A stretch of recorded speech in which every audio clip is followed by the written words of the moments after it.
Shalom Bapak Ibu dan Saudara sekalian yang diberkati oleh Tuhan. Berjumpa kembali dalam program harian Keluargaku Bertumbuh.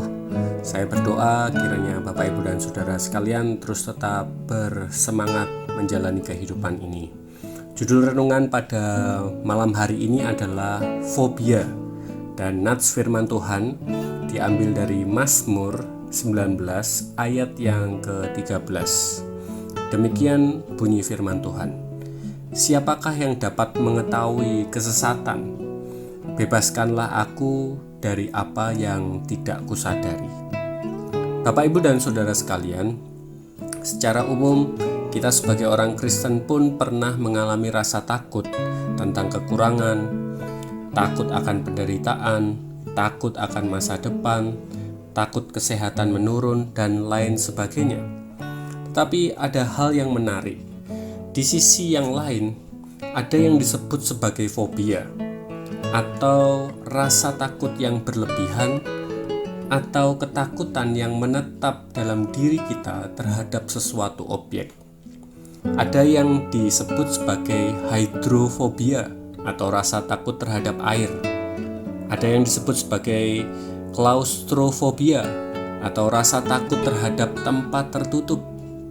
Atau yang sekarang lagi ngetren disebut sebagai nomophobia, atau rasa takut apabila tidak memegang gadget. Dan juga masih banyak rasa takut atau fobia yang lainnya. Bagi sebagian orang, semua rasa takut yang terkategori dalam fobia sepertinya tidak masuk akal dan seperti tidak disadari oleh pelakunya. Terbentuknya fobia memang menjadi sebuah misteri yang rumit. Ada orang-orang tertentu yang entah mengapa mempunyai reaksi yang bentuknya fobia untuk pengalaman-pengalaman menakutkan atau mengkhawatirkan yang dia alami. Ada misteri yang tidak selalu dapat dipahami dalam dunia alam bawah sadar, sehingga jiwa individu tersebut bereaksi sedemikian rupa terhadap sesuatu objek atau pengalaman yang terjadi dalam kehidupannya. Mengapa disebut sebagai misteri? Karena pengalaman itu sendiri juga tidak menjadi ukuran yang jelas. Ada sesuatu yang menakutkan bagi seseorang, tetapi belum tentu menakutkan bagi orang yang lainnya.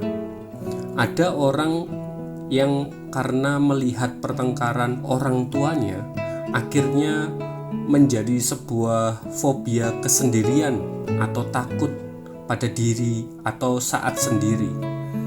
Ada pula yang ketika melihat tawuran di jalan akhirnya memiliki fobia terhadap keramaian atau agorafobia. Ada yang pernah terpleset dari tangga dan kemudian akhirnya memiliki fobia ketinggian atau akrofobia. Nah, penyebabnya bisa apa saja, tetapi yang menentukan adalah faktor mengapa dia bisa menjadi seperti itu. Secara medis pun, jika seorang memiliki fobia, ada fase-fase pemulihan yang harus dilakukan supaya bisa benar-benar pulih dan terlepas dari fobia.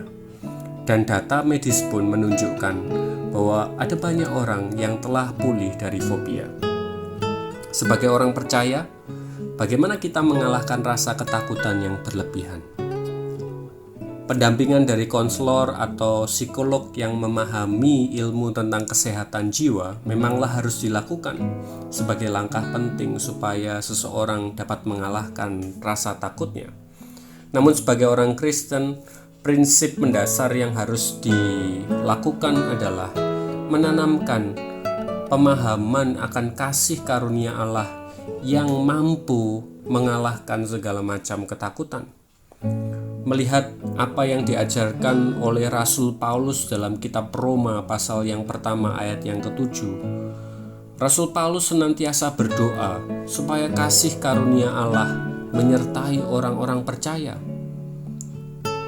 Ayat tersebut menyatakan demikian, kepada kamu sekalian yang tinggal di Roma, yang dikasihi Allah, yang dipanggil dan dijadikan orang-orang kudus. Kasih karunia menyertai kamu dan damai sejahtera dari Allah Bapa kita dan dari Tuhan Yesus Kristus.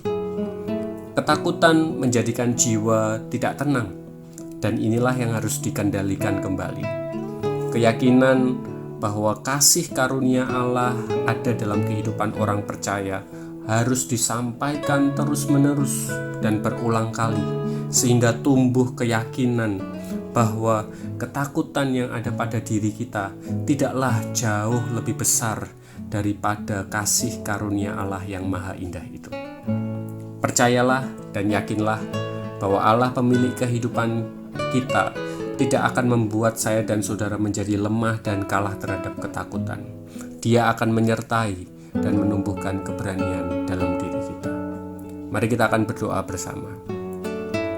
Bapa Surgawi, puji syukur atas kasih karuniamu yang begitu indah atas kehidupan orang-orang yang percaya. Di tengah segala ketakutan-ketakutan yang kami sadari ataupun yang tidak kami sadari, kami mohon Engkau selalu senantiasa melindungi kami. Biarlah kami terbebas dari segala ketakutan kami, dan kami pun Engkau pakai untuk kami bisa menolong orang-orang lainnya yang juga mengalami ketakutan-ketakutan. Kami ingin menceritakan kasih karunia-Mu yang sungguh indah itu bagi mereka yang mengalami ketakutan. Terima kasih Bapa. Kami berdoa menyerahkan seluruh kehidupan kami di dalam nama Tuhan Yesus Kristus. Amin. Selamat bertumbuh keluargaku. Tuhan Yesus memberkati kita sekalian. Amin.